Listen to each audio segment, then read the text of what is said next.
আপনারা জানেন 1803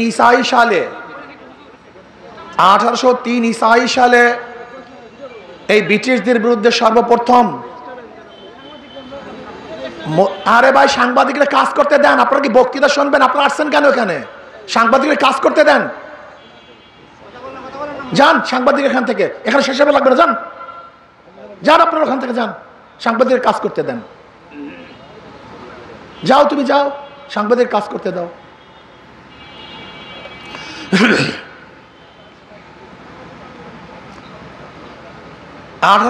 ঈসাই সালে মুসলমানরা প্রথম ব্রিটিশদের বিরুদ্ধে আন্দোলনের সূচনা করেছিলেন। অনেকেই জানেন না, শিক্ষিত সমাজও আজকে জানে না ব্রিটিশ হটাও আন্দোলনের প্রথম সূচনা কে করেছিল, অনেকেই জানে না। আপনারা জানেন 1803 ঈসাই সালে যখন দিল্লি দখল করে, তখন শাসক ছিল জাফর। এই জাফরের থেকে যখন ব্রিটিশরা দিল্লি দখল করে, তখন শাহ আব্দুল আজিজ সাহেব রহমতুল্লাহ আলাইহি প্রথম ঘোষণা দিয়েছিলেন, পাক ভারত উপমহাদেশ দারুল ইসলাম না দারুল হরব, ব্রিটিশদের বিরুদ্ধে আন্দোলন করা প্রত্যেকটা মুসলমানদের জন্য ফরজে আইন। ওই দিনই ব্রিটিশ হটাও আন্দোলনের বীজ বপন হয়েছিল। আর একটা ইতিহাস জানেন, ইন্ডিয়ান গেটের মধ্যে ব্রিটিশ হটাও আন্দোলনে কত মানুষ জীবন দিয়েছে তাদের নাম লেখা আছে, প্রায় 93,000 সামথিং। কত হাজার ভাই? এর মধ্যে 63,000-এর উপরে মুসলমানদের নাম, 63,000-এর উপরে। তার মানে ব্রিটিশ হটাও আন্দোলনের সবচেয়ে বেশি জীবন দিয়েছে কে? সবাই বলেন, এটা মাথায় রাখেন। মুসলমানরা সূচনা করেছিল, মুসলমানরা সবচেয়ে বেশি জীবন দিয়েছিল। শুধু 80,000 আলেম শহীদ হয়েছিলেন, 80,000 আলেম। চাকরি চর থেকে শুরু করে খায়বার পর্যন্ত এরকম কোনো গাছ ছিল না যে গাছের মধ্যে একজন আলেমকে ফাঁসিতে ঝুলানো হয় নাই। অনেকেই জানেন না। সমস্যায় ভেবেছিলাম বৈষম্য দূর হবে, মানুষ শান্তি পাবে, মানুষ মুক্তি পাবে, কিন্তু কি দেখলাম, ভারতের সংখ্যাগরিষ্ঠ মানুষ তারা মুসলমানদের সাথে বৈষম্য করছে, জুলুম অত্যাচার অবিচার করছে। আবারও মুসলমানরা আন্দোলন করেছিল যে মুসলমানদের জন্য আলাদা ভূখণ্ডের প্রয়োজন। মুসলমানদের আন্দোলনের কারণেই 47-এ ভারত থেকে পাকিস্তান নামে একটা দেশ হয়েছিল। আন্দোলনের সূচনা কে করেছিল? মুসলমান। জোরে বলেন কারা? এই পাকিস্তান আন্দোলনের সূচনা কারা করেছিল? মুসলমানদের কারণেই পাকিস্তান নামে একটা দেশ আমরা পেয়েছিলাম। পাকিস্তানের দুইটা অংশ, পশ্চিম পাকিস্তান, পূর্ব পাকিস্তান। কিন্তু আমরা কি দেখলাম, পশ্চিম পাকিস্তানের মানুষগুলি পূর্ব পাকিস্তানের মানুষের সাথে বৈষম্য করছে। এই জন্য আবার আমরা আন্দোলন করলাম, সাম্য, মানবিক মর্যাদা, সামাজিক ন্যায় বিচার প্রতিষ্ঠা করতে হবে। এই স্লোগানের ভিত্তিতে আমরা পাকিস্তান থেকে আলাদা হলাম। ভেবেছিলাম এবার বৈষম্য দূর হবে, মানুষ শান্তি পাবে, মুক্তি পাবে। কিন্তু আমার প্রশ্ন, এখানে শিক্ষিত সমাজ আছেন, আমার সাংবাদিক বন্ধুরা আছেন, এই 53 বছর যারা শাসন করেছে তারা কি বৈষম্য দূর করতে পারছে? আপনারাই বলুন। ভেদাভেদ দূর করতে পারছে? মানুষকে শান্তি দিতে পারছে? মানুষকে মুক্তি দিতে পারছে? পারেনি। আবার কি হলো, 2024 জুলাই আগস্টের বিপ্লবের সূচনা কি ছিল? বৈষম্য বিরোধী আন্দোলন। বৈষম্য থাকবে না, যেখানে ভেদাভেদ থাকবে না। আন্দোলন করলাম, মানুষ শহীদ হলো, পঙ্গুত্ব গ্রহণ করলো, জীবন বিসর্জন দিয়েছে, বৈষম্য থাকবে না। কিন্তু আমার প্রশ্ন, 2024 জুলাই আগস্টের বিপ্লবের পরে আজকে জুলাই মাস চলতেছে, বৈষম্য বাড়ছে না কমছে? খুন বাড়ছে না কমছে? ধর্ষণ, জুলুম, অত্যাচার, চাঁদাবাজি, কারণটা কি? বারবার মানুষ বৈষম্য দূর করার জন্য, শান্তি পাওয়ার জন্য, মুক্তি লাভ করার জন্য জীবন দেয়, আন্দোলন করে, সংগ্রাম করে, কিন্তু বৈষম্য তো বাড়ছে, জুলুম বাড়ছে, অত্যাচার বাড়ছে, অফিসার বাড়ছে। এখন পর্যন্ত আমাদের গরিব দরিদ্র সীমার উপরে যায় নাই। এখন পর্যন্ত এই রাজীবপুর এরিয়া বাংলাদেশের মধ্যে সবচেয়ে বেশি দরিদ্র এলাকা। এর কারণটা কি একদিনও চিন্তা করি নেই। শোনেন বন্ধুরা, যারা গরিব আছেন, আমি চ্যালেঞ্জ দিলাম, বর্তমান অর্থনীতি যদি 1000 বছর চলে, কত হাজার বছর? বর্তমান অর্থনীতি যদি 1000 5000 বছর চলে, তাহলে গরিব গরিবই হবে, ধনীরা শুধু ধনী হবে। গরিবরা কোনোদিন ধনী হতে পারবে? উদাহরণ, আজকে আপনি যাবেন একজন গরিব ব্যাংকে লোন আনার জন্য, ম্যানেজার সাহেব আমাকে 10 লক্ষ টাকার ঋণ দেন, লোন দেন। ম্যানেজার সাহেব কি বলবে? মর্গেজ দেন। আপনি বলবেন না, আমার কাছে তো টাকা নেই, আমি তো গরিব। ম্যানেজার সাহেব বলবে, এখানে গরিবদের টাকা হয় না, ধনীদের জন্য টাকা দেওয়া হয়, নাকি ভাই? তাই যার আছে ব্যাংক তাকেই দেয়, যাকে দেয় তারই লোন মাফ হয়, তার ইন্টারেস্ট মাফ হয়। তাহলে একজন ধনী 4 বার ধনী হয়। 10 লক্ষ টাকার আগের মালিক, ব্যাংক তাকে 10 লক্ষ টাকা দিয়ে দ্বিতীয়বার মালিক বানিয়েছে। যাকে লোন দিছে তারই লোন মাফ, তারই ইন্টারেস্ট মাফ। তো একজন ধনী কয়বার ধনী হলো ভাই? 4 বার। আর গরিবের পেটে 5টা লাথি। আগের থেকেই 10 লক্ষ টাকা ছিল না, 1 লাথি। ব্যাংক তাকে 10 লক্ষ টাকা দেয় নাই, 2 লাথি। তার লোন মাফ হয় নাই, 3 লাথি। তার ইন্টারেস্ট মাফ হয় না, 4 লাথি। আর যেই বড় লোককে লোন মাফ করা হয়েছে, ওই টাকাগুলি যে বাংলাদেশ ব্যাংকে থাকতো, এই বাংলাদেশের গরিব নাগরিক হিসাবে তার একটা অংশে আমিও ছিলাম। কিন্তু বড় লোক থেকে মাফ করার কারণে গরিবের পেটের মধ্যে আরেকটা লাথি। এখন বলেন তো, এইভাবে চলতে থাকলে গরিব কোনোদিন ধনী হবে? হবে না। আপনি কি জানেন বাংলাদেশের অর্থনীতি, এই 18 কোটি মানুষের কাছে যেই পরিমাণের টাকা আছে, বাংলাদেশের কয় পরিবারের কাছে সেই পরিমাণের টাকা আপনারা অনেকেই জানেন না। এই গোটা বাংলাদেশের মানুষের কাছে যেই পরিমাণের টাকা, মাত্র বাংলাদেশের 20 থেকে 25 পরিবারের কাছে এই পরিমাণের টাকা আছে। এখন বুঝেন টাকার পাহাড় কি, কত টাকা তাদের কাছে আছে। শুধু সালমান এফ রহমান শুধু এক জায়গার থেকে লুটপাট করছে 50,000 কোটি টাকা শেয়ার বাজার থেকে। শুধু শেয়ার বাজার থেকে এক গেম, মানি গেম বলা হয়, এক মানি গেমে লুট করছে কত হাজার? 55,000 কোটি টাকা। 55,000। আমরা বুঝবেন না সব। আপনি কি জানেন এই 16 বছরে কত টাকা পাচার হয়েছে? আমার গরিব বাবারা জানেন না। 28 লক্ষ কোটি। কত কোটি? 28 লক্ষ কোটি। বুঝেন? অনেকেই বুঝবেন না, আসলে বুঝবেন না। 28 লক্ষ কোটি এ মারাত্মক ব্যাপার। একটা হিসাব দিলে বুঝবেন, বাংলাদেশে প্রতি বছর বাজেট হয় 7 লক্ষ কোটি। কত কোটি? আর শুধু পাচার হয়ে গেছে 28 লক্ষ কোটি টাকা, শুধু পাচার হয়ে গেছে। আপনি কি দেখেন নাই বিগত ফ্যাসিস্ট শেখ হাসিনা কি বক্তব্য দিয়েছিলেন? আমার পিয়ন 400 কোটি টাকার মালিক। একজন পিয়ন যদি 400 কোটি টাকার মালিক হয়, তাহলে মন্ত্রীদের অবস্থাটা কি বলেন তো? আপনারাই বলেন। এমপিদের অবস্থা কি আপনারা বলেন? উদাহরণ দেব নাকি? ফরিদপুর জেলার ছাত্রলীগের সভাপতি শুধু বিদেশে পাচার করছে 2000 কোটি টাকা। একজন সভাপতি। বর্তমান রাজনীতির চেয়ে বড় ব্যবসা কিছু নেই। রাজনীতির চেয়ে বড় ব্যবসা বিশ্বাস হয় না। আপনি বলেন তো, একজন বিসিএস ক্যাডার তার স্টার্টিং বেতন কত জানেন? একজন বিসিএস ক্যাডার, এই যে ম্যাজিস্ট্রেট দেখেন, ইউএনও দেখেন, ডিসি দেখেন, এদের বেতনের শুরু মাত্র 22,000 টাকা। মাত্র 22,000। 22,000 থেকে 35,000 টাকা মাত্র বেতন। ওই একজন ডিসির বেতন কত? 80,000 টাকা হতে পারে সর্বসাকুল্যে। অথচ একজন ছাত্রলীগের সভাপতি সে বিদেশে পাচার করছে 2000 কোটি টাকা। একজন ডিসি সাহেব যদি ঠিক মতো ঘুষ টুস না খায়, বাজার ঠিক মতো করতে পারবে না।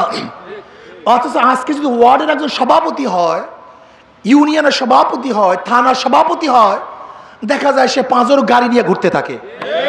এই টাকাগুলি কাদের? এটা মাথার মধ্যে নিতে হবে, এইটা আপনাকে বুঝতে হবে। আমাদের গরিব বন্ধুদের সমস্যা কি জানেন? আমাদের গরিব বন্ধুদের সমস্যা হলো 500 টাকার বিনিময়ে রুহুটাকে বিক্রি করে দেয়। এটা বড় সমস্যা। যখন নির্বাচন আসবে, এখন যে টাকা কামাই করতেছে না, এই হাজার হাজার কোটি কোটি টাকা কামাই করতেছে না, এই টাকাগুলি দিয়ে কি করবে?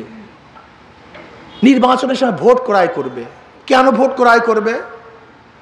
তারা খরচ করবে 100 কোটি, কামাই করবে 1000 কোটি। সমস্যা কি? খরচ করবে 1000 কোটি, কামাই করে 5000 কোটি। সমস্যা কি? এখন বলতে পারো যে আমার দরকার থেকে, আমি তো পেয়ে গেছি 500 টাকা, আমি তো 1000 টাকা পেয়ে গেছি, আমার সমস্যা কি? তুমি 1000 টাকা নিয়ে সন্তুষ্ট হওয়ার কারণে ওই 50 বছর আগেও যেই গরিব ছিল আজও সেই গরিব। 50 বছর আগে যেই খয়রাতি আজও সেই খয়রাতি তুমি। 50 বছর আগে যে রুগ্ন ছিল আজকেও সেই রুগ্ন। 50 বছর আগে তোমার যেই ঘরের অবস্থা ছিল আজও সেই ঘরের অবস্থা। 50 বছর আগে তোমার যে পরিধানের কাপড় ছিল আজও সেই কাপড় পরিবর্তন হয়নি। তুমি ভেবেছো 1000 টাকায় পেয়ে গেছি, যথেষ্ট হয়ে গেছে। না, তুমি তোমার সব কিছু বিক্রি করে দিয়েছো। এই দেশকে বিক্রি করছো, মানবতাকে বিক্রি করছো। তুমি চোর ডাকাতকে ক্ষমতায় নিয়ে এসছো। তুমি কি করো? নেতারা যত অন্যায় করুক না কেন, যখন জেলখানা থেকে বের হয় ফুলের মালা দাও। আচ্ছা, ওই নেতা চুরি করবে না কেন? নেতা তো চিন্তা করছে আমি যতই অপকর্ম করি ফুলের মালা তো ঠিকই আছে। যদি নেতা অপকর্ম করার পরে জুতার মালা দিতে, তার নেতার অপকর্ম করতো না। এই সব দোষ জনগণের, সব দোষ জনগণের, এই সব দোষ জনগণের। জনগণ আমাদের ভালো কথা শুনতে চায় না, ভালো কথা মানতে চায় না। আমি প্রশ্ন করতে চাই, তেঁতুল গাছের থেকে কি মিষ্টি ফল আশা করা যায়? 2 নম্বর জমি থেকে 1 নম্বর ফসল হয়? 2 নম্বর উস্তাদের কাছে 1 নম্বর ছাত্র হয়? 2 নম্বর নেতার কাছে দেশ কোনোদিন 1 নম্বর হবে না, হতে পারে না। উদাহরণস্বরূপ, একজনের নাম এ, একজনের নাম বি, একজনের নাম সি। এও চোর, বিও চোর, সিও চোর। ধরে নাও ক্ষমতা আছে এ, সে কি করবে? কথা বলেন। হটাও এ, আন্দোলন সংগ্রাম। বসাও বি, সে কি করবে? হটাও বি, বসাও সি, সে কি করবে? কারণটা কি? হ্যাঁ, নেতার পরিবর্তন হয়েছে, দলের পরিবর্তন হয়েছে, নীতি আদর্শের পরিবর্তন হয়নি। এদেশে তোমরা বহু শাসক দেখেছো। তোমরা আইয়ুব খানের শাসন দেখেছো, শেখ সাহেবের শাসন দেখেছো, জিয়াউর রহমান সাহেবের শাসন দেখেছো, সত্তার সাহেবের শাসন দেখেছো, এরশাদ সাহেবের শাসন দেখেছো, খালেদা জিয়ার শাসন দেখেছো, শেখ হাসিনার শাসন দেখেছো। লেকিন ভাগ্যের পরিবর্তন দেখো নাই। চুরি বন্ধ হয়নি, ধর্ষণ বন্ধ হয়নি, লুট বন্ধ হয়নি, ডাকাতি বন্ধ হয়নি, টাকা পাচার বন্ধ হয় নাই। যারা বারবার ফেল করেছে, বারবার। জিয়াউর রহমান সাহেব ভালো লোক ছিলেন, তাকে মহব্বত করে দেশের মানুষ বিএনপি ক্ষমতায় নিয়েছিল। তাকে মহব্বত করে 91-কে তার স্ত্রীকে প্রাইম মিনিস্টার বানিয়েছিল। ভেবেছিল মানুষ জিয়াউর রহমান সাহেব ভালো মানুষ, যদি তার স্ত্রী ক্ষমতায় যায়, বিএনপি ক্ষমতায় যায়, তাহলে আমরা শান্তি পাবো, মুক্তি পাবো। কিন্তু আমরা কি দেখলাম? 91 থেকে 96 পর্যন্ত দেশ দুর্নীতিতে 5 বার চ্যাম্পিয়নশিপ লাভ করছে। টানা টানা পত্রিকায় দেখেছেন, হ্যাটট্রিক করেছে। ভেবেছিলাম 96 তার বিএনপি ক্ষমতায় নেব না। ওই যে শেখের কন্যা, শেখ সাহেবের কন্যাকে যদি ক্ষমতায় বসাই, মনস কন্যা, তাহলে মনে হয় মানুষ শান্তি পাবে। বসালাম তাকে 96-তে। 2001-এর নির্বাচনে আবারও ফেল, জমনের ফেল করছে। 2001-এর নির্বাচনে আওয়ামী লীগ ক্ষমতা আসতে আবারও ভেবেছি একবার হয়তো ফেল করছে, বুঝে নাই। বিএনপিকে আবারও ক্ষমতায় আনি, আবারও ক্ষমতায় বসাই। 2001-এ আবারও বিএনপিকে ক্ষমতায় বসালাম, কিন্তু কি দেখলাম?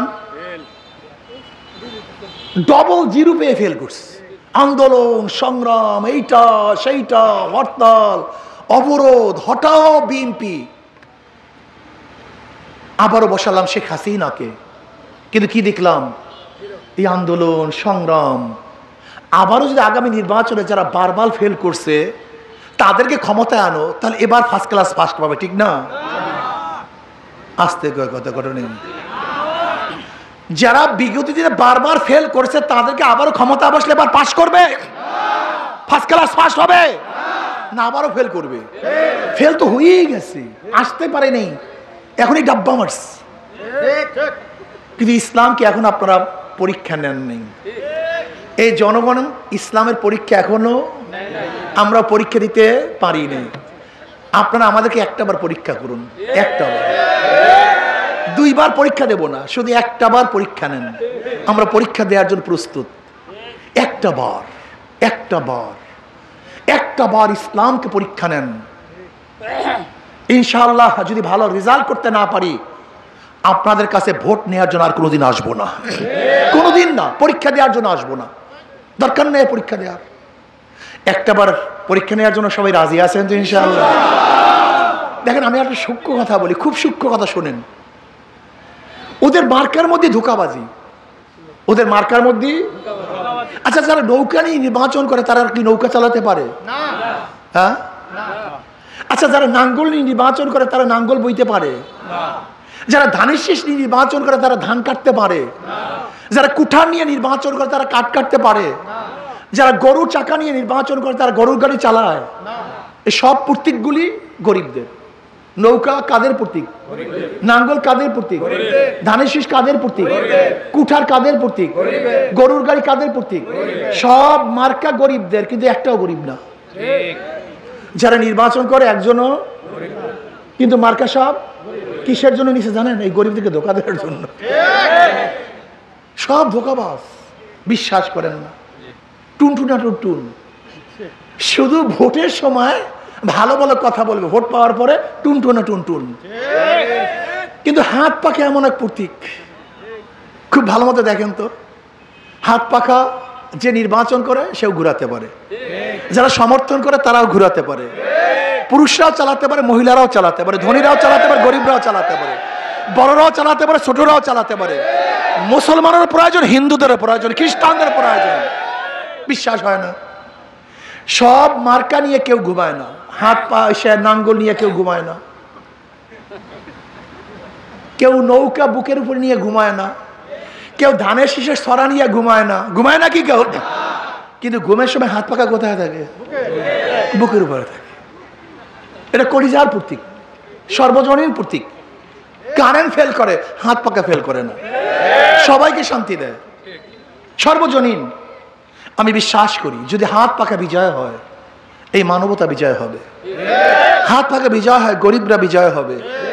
হাত পাকা বিজয় হয়, প্রত্যেকটা মুসলমান, হিন্দু, বৌদ্ধ, খ্রিস্টান, ঋষি, কামার চামার, কুলি, মজদুর, তাঁতি, ঋষি সবাই বিজয় হবে। এটা সর্বজনীন প্রতীক। ভাইও, জীবনভর বহুত মানুষের পিছনে হাঁটছেন, ঘুরছেন, একটা বার সবাই নামেন ঐক্যবদ্ধভাবে ইসলামের পক্ষে, হাত পাকার পক্ষে।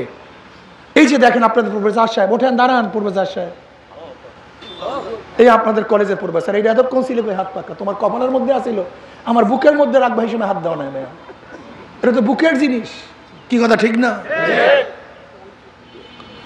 এই প্রফেসর সাহেব চিনেন আপনারা? একজন কলেজের প্রফেসর,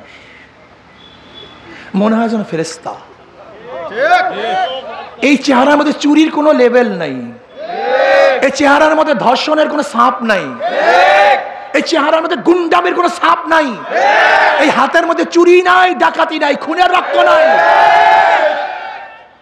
এরাই যদি সংসদে যায় তাহলে ধর্ষণ মুক্ত হবে, চোর মুক্ত হবে, দুর্নীতি মুক্ত হবে। কাজে আসুন, এই হাত পাখা আমি আমার যুবক বন্ধুদেরকে বলবো, এই হাত পাখা আমরা সবাই ভোট দেবেন। আর একটা কথা বলে শেষ করবো, খারাপ লাগতেছে আপনাদের খুব নাকি? অনেকেই মনে করে হুজুর আমি দাড়ি ছাড়া, দাড়ি কামানো, আমি নামাজ পড়ি না, আমি সেইটা, আমি তেইটা, ইসলাম ক্ষমতা আসলে আমার অবস্থাটা কি হবে? অনেকের এরকম প্রশ্ন আছে। একদিন এক গাঁজাওয়ালা আমাকে প্রশ্ন করতে, হুজুর ইসলামী হুকুমত যদি হয় তো আমার গাঁজার অবস্থাটা কি? আমি গাঁজা খাবো কিভাবে? বেড়ায় নিশাগ্রস্ত বলতেই পারে। আমি বললাম, বাবা তুমি কি মসজিদে গিয়ে গাঁজা সেবন করতে পারো? বলে না হুজুর, মসজিদে গিয়ে গাঁজা সেবন করবো কিভাবে, সেখানে তো পরিবেশ নেই। আমি বলি ইসলামী হুকুমত আসলে গোটা বাংলাদেশটাই মসজিদের পরিবেশ হয়ে যাবে। তোমাকে জোর করতে হবে না, বাধা দিতে হবে না। তুমি কি বুঝো না যে পরিবেশেই মানুষ নষ্ট হয়, পরিবেশেই মানুষ ভালো হয়? উদাহরণস্বরূপ এখানে যারা দাঁড়ানো আছেন, আমার বক্তব্য যারা শুনতেছেন, এর মধ্যে ধূমপান করেন, বিড়ি খান কি একজনও নাই? কথা বলে না কেন? তা এখন খান না কেন? একবার করে মনে চাইছে ধূমপান করার? কি বাধা দিছি, নিষেধ করছি?